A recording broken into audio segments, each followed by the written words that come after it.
The Nigerian Maritime Administration and Safety Agency estimates that the country's maritime sector is enormous and capable of generating over 7 trillion naira annually and creating about 40 million jobs. I guess the private sector from there too could contribute to that.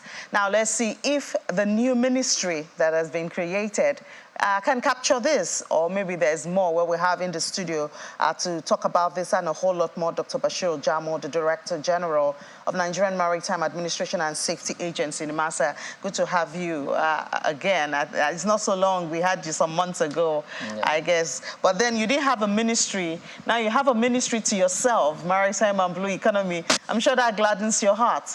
I'm very happy. Good morning, viewers. And good morning, Nigeria. I'm very, very happy. You know, the last time I came, it was about 4 months ago, and we were discussing from crude to blue, and now the blue is reality. We have an independent ministry called Maritime and Blue Economy. So the ministry will be able to concentrate and harness. I can see that the statement says $7 trillion, not naira. Oh, dollars. Dollars. My bad. Trillion, yes. So, and I believe that with this responsibility given to the ministry, we will be able to harness that. You don't have any fears at all, have you? NIMASA is a major agency in the maritime industry. I suppose by now you'd have been talking to the minister. You have a glimpse of the vision and plans that he has. Yeah, we met on Monday this week to give him the brief and rundown where we are and where we're supposed to be. So the minister is now articulating our submission and presentation, and I believe very soon he will now release public statement as a policy from the brief we have given him so far. Yeah. What would you have him concentrate on first? Now, I think he made a number of progress in terms of what we want to achieve on blue economy. And if you can recollect, as far back as 2018, we have been campaigning. We have go around the 8 neutral states. And in doing so, we discussed directly with the governors to tell us their areas of comparative advantage to enable us develop a strategy how we can harness the blue economy. That's number one. Number two, the federal government that time appointed the vice president to be the driver of the blue economy policy. And we have gone a long way. We created thematic sessions. As you know, the blue economy is not only about the maritime. The oil and gas is there, the agriculture, the power, the environment. All the sectors will have to come together. So that is what the then vice president was coordinating. Now we have a standalone ministry. What do we expect? That we will have a number of policies, some legislation that will bring all the sectors together so that we can move forward. So the Honorable Minister, I think the first thing to do is to prioritize. We have to look at the sector, X-ray the sector, microscope the sector, and then understand the priorities, the low-hanging fruits. And in doing so, we will be able now to select which area that we will now start with. In doing so, we have to understand where we are now, where we are going, and what are the gaps, what are the challenges that will hinder us getting to where we want to go. The main aim and the strategy of this blue economy is for us to ensure that we maximize the issue of international leg. No country grow and develop without manufacturing. So also shipping. So in terms of shipping and sustainable use of our seas and ocean, we have to look at the dimensional areas, the national, the regional, continental, and the international. By the time we hit the international, then we are now creating the real economic sector of the maritime industry and the blue economy. We start exporting. And in that exporting, we are now trying to gradually move from mono economy that we are now, where we concentrate on oil and gas alone. Then we will have the blue economy also contributing to our own export. So in a short while from now, we will see Nigeria moving from import-oriented economy to the export-oriented economy, from crude to blue. And at the end of the day... But it seems we have a long route before we can get there, because we still have, for instance, infrastructural issues. We still have, for instance, policy, fines, taxes, as discouraging factors, to boost activities around the blue economy and the maritime. And all of this will require a lot of funds. And at this point, getting those funds is also a challenge. So I just wonder how we can accelerate that. No, you're correct to a large extent. But as I told you, we have put, remember the last regime, there are areas of ease of doing business. And all those ease of doing business try to encourage and reduce the multiple taxations. And when this government came in, you had the spokesman and the special assistants on revenue mentioning that they are going to streamline the collection of revenue, all in the bid to see how we can reduce multiple taxation so that we can reduce the burden of those people coming to invest in the country. So in so doing, we are going to see stimulating policies that will help galvanize and encourage foreign direct investment in the blue economy sector.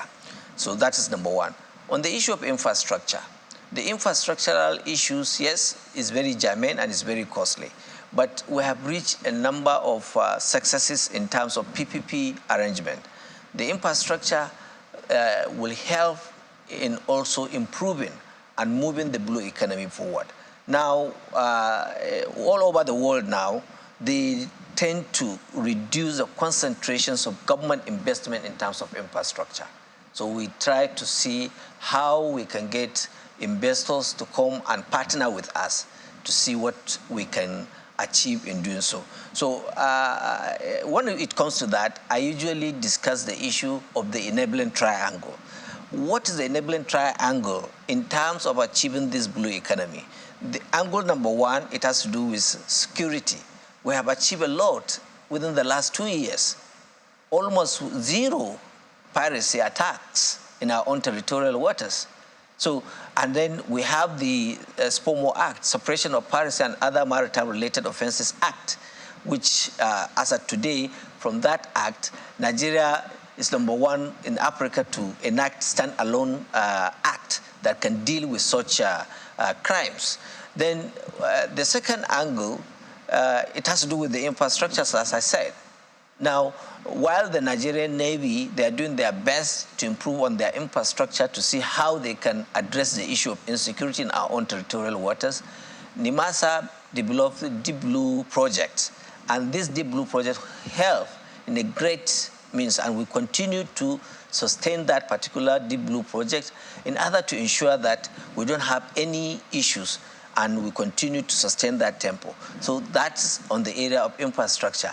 Then the good governance. The issue of corruption was to be reduced, the issue or eliminated, if possible, and then the issue of interventionary policies. Each sector we look at and we have some gaps. So policies will be formulated to address such gaps and stimulate the encouragement of this blue economy and the export-oriented economy. Yeah, policies formulated and implemented, because a lot of times we do have the policies, but implementing it becomes another kettle of fish. Yeah, that is why this government, I want to congratulate the government, they introduced the ministry. So the ministry will have ample time and opportunity to evaluate and monitor the issue of these policies to ensure that it's being implemented. When it's scattered here and there, then you have problems of where to see the faults and the problems. Do you understand? But as soon as you have a dedicated ministry to look at that, then there will be a concentration on the issue of monitoring and evaluations. Yes, we have the policies on ground, but the problem is that who monitor what and who does what. Many times you see overlapping functions. So at the end of the day, you will get some problems and issues between one ministry to another. But this is going to help to make sure that we achieve our own target. We have our own a kind of action plan, deliverables, key performance indicators, and timelines of achieving that. And you have a dedicated minister to supervise and look at all those things, call everybody to fall in line and make sure that we achieve what we want to achieve. Some Nigerians did express concern about the minister and his background. When we look at his background, we don't really see experience in maritime or blue economy, and now he's heading a whole ministry. Is that of concern to you? You can never be concerned. Remember, the minister was a governor before. So minister is for him to supervise and ensure the success of whatever I put in place. And he's to direct. The professionals are there, trained, and they will now formulate whatever that is necessary and present before him. He will look at it, articulate it, and address it and direct as appropriate. In this context, yes, the minister will have to take a little while and understand the policy guidelines leading to the ministry.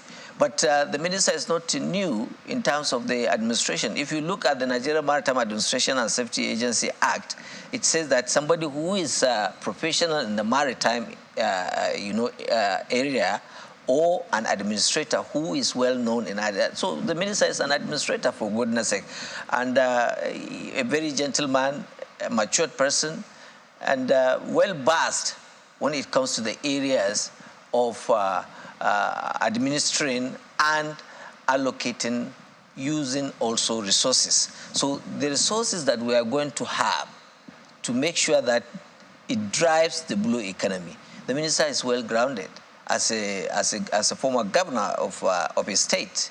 So I don't have any problem with that. And I sat down with him, a very fast learner. Sometimes, by the time you discuss with him now, within the next hour, if he went through you will be shocked that maybe he will be the one training you. So it's not something that is cast on the stone that he must to be an industry person before he can be a minister. I think what we need is the disposition of the honorable minister to understand the concept we are trying to drive. Nothing cast on stone. So as far as I'm concerned, I think we are very lucky to have him as a minister because he's very matured, calm, and articulate, ready to learn. So within the next 3 months, I'm sure that you will be here with him and learning what is all about. I look forward to that. Right, so how bad is this issue of illegal fishing on our waters?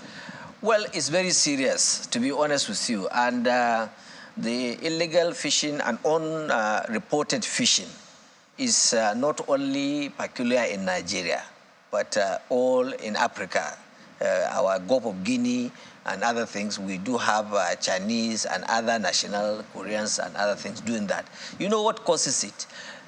We don't have, before the advent of oil, fishing used to be the second largest sector that provide our economy, that inject our economy with necessary funds. But gradually, because of insecurity, because of lack of funding, the fishing trawlers begins to, disappear.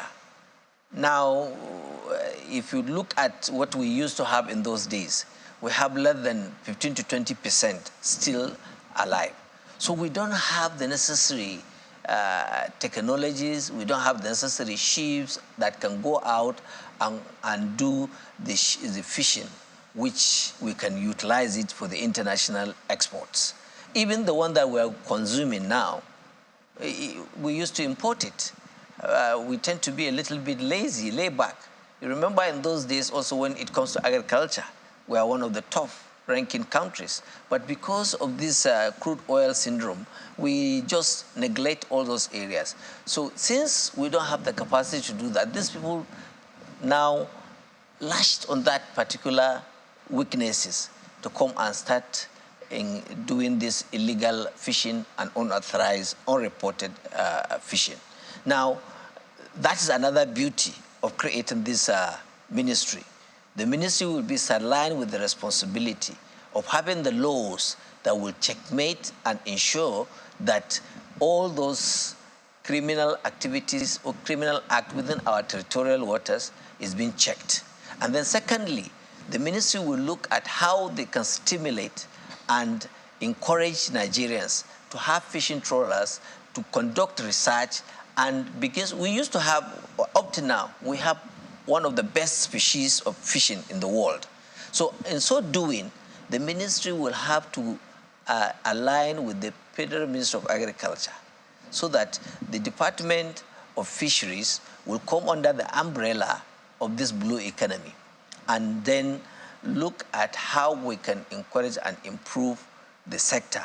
Having improved the sector, then we will now begin to implement and enforce the laws that prevent this illegal and unauthorized fishing in our own territorial waters. All right, a whole lot to talk about, Dr. Jamu, but I mean, we can only take this much. Thank you so much, Director General of Nigerian Maritime Administration and Safety Agency. Our eyes are actually on the blue economy. It's an exciting one that President Bola Tinubu has started, and I know that your expectations are high. Nigerians are also very high in expectation, but thank you so much. Thank you very much, for your time. And I would like to congratulate the President for, giving us stand-alone ministry that can deal with maritime and blue economy. This is the prayers of everybody, and it's been so. Now that it comes to stay, we dare not to disappoint Nigerians. As you said, everybody is looking forward to see what we can be able to do. And there are areas, for instance, like the issue of wind energy. Those are the areas also, when we start talking, we can spend the whole day talking. I know that. I know. I'm not even exhausted the question I had, but thank you so much. Thank you so very much. Yeah, for your time.